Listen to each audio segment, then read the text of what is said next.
मेरे प्रिय श्रोतागणों, आज हम एक अत्यंत प्रसिद्ध रचनाकार और उनकी रचना के बारे में जानेंगे और एक रोचक कहानी भी सुनेंगे। वो हैं पंडित विष्णु शर्मा जी। इनकी रचना का नाम पंचतंत्र की कहानियाँ हैं।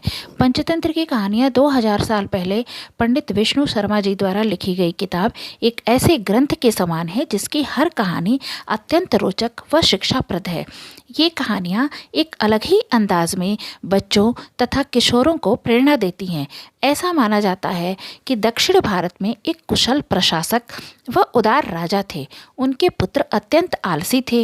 राजा ने उन पुत्रों को कुशल राजनीतिज्ञ बनाने का दायित्व पंडित विष्णु शर्मा जी को सौंपा। बदले में उन्हें मुहमांगी कीमत देने का प्रस्ताव दिया। पंडित शर्मा जी ने राजकुमारों को अनेक प्रकार की कथाएं सुनाई। उनकी कथाओं के पात्र जंगल व जंगल के पशु पक्षी होते थे। वो इनके माध्यम से तरह तरह की उचित अनुचित व्यवहार, राजकाज चलाने की कुशल विधि व आज का व्यवहारिक ज्ञान रोचक कथाओं के माध्यम से प्रदान करते थे, जिससे वो एक सुयोग्य व्यक्ति बन गए।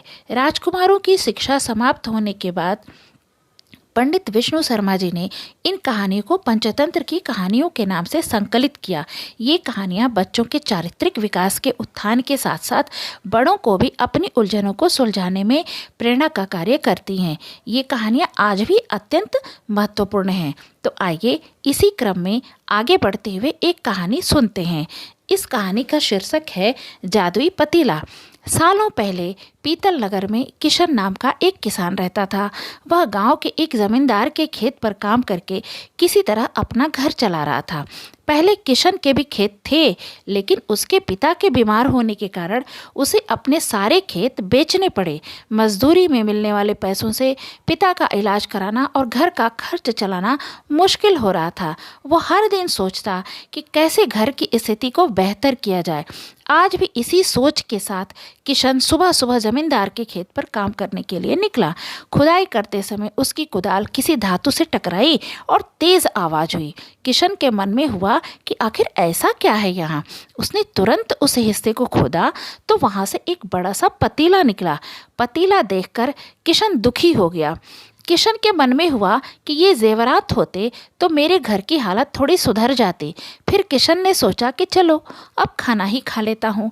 किशन ने खाना खाने के लिए अपने हाथ की कुदाल उस पतीले में फेंक दी और हाथ मुंह धोकर खाना खाने लगा। खाना खत्म करने के बाद किशन अपनी कुदाल उठाने के लिए उस पतीले के पास पहुंचा। वहां पहुंचते ही किशन हैरान हो गया। उस पतीले के अंदर एक नहीं बल्कि बहुत सारे कुदाल थे। उसे कुछ समझ में नहीं आया। तभी उसने अपने पास रखी एक टोकरी को भी उस पतीले में फेंक दिया। वो एक टोकरी भी पतीले के अंदर जाते ही बहुत सारी हो गई। ये सब देखकर किशन खुश हो गया और उस जादुई पतीले को अपने साथ घर लेकर के चला आया। वो हर दिन उस बर्तन में अपने कुछ औजार डालता और जब वो ज़्यादा हो जाते तब उन्हें बाजार जाकर बेच आता। ऐसा करते करते किशन के घर की हालत सुधरने लगी। उसने इस तरह से बहुत पैसा कमाया और अपने पिता का इलाज भी करवा लिया। एक दिन किशन ने कुछ गहने खरीदे और उन्हें भी पतीले में डाल दिया। वो गहने भी बहुत सारे बन गए।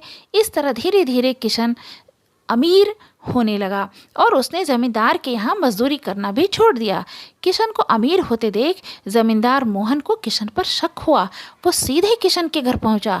वहां जाकर उसे जादुई पतीले के बारे में पता चला। उसने किशन से पूछा, तुमने यह पतीला कब और किसके घर से चुराया? डरी हुई आवाज में किशन बोला, साहब ये पतीला मुझे खेत में खुदाई के समय मिला था। मैंने किसी के घर चोरी नहीं की है। खेत में खुदाई की बात सुनते ही जमींदार ने कहा, यह पतीला जब मेरे खेत से मिला तो ये मेरा हुआ। किशन ने जादुई पतीला ना लेकर जाने की बहुत मिन्नतें की, लेकिन जमींदार मोहन ने उसकी एक नहीं सुनी। वो ज़बरदस्ती अपने साथ वो जादुई पतीला लेकर चला गया। जमींदार ने भी किसान की ही तरह उसमें सामान डालकर उन्हें बढ़ाना शुरू किया। एक दिन जमींदार ने अपने घर में मौजूद सारे गहने एक एक करके उस पतीले में डाल दिए और रातों रात बहुत अमीर हो गया।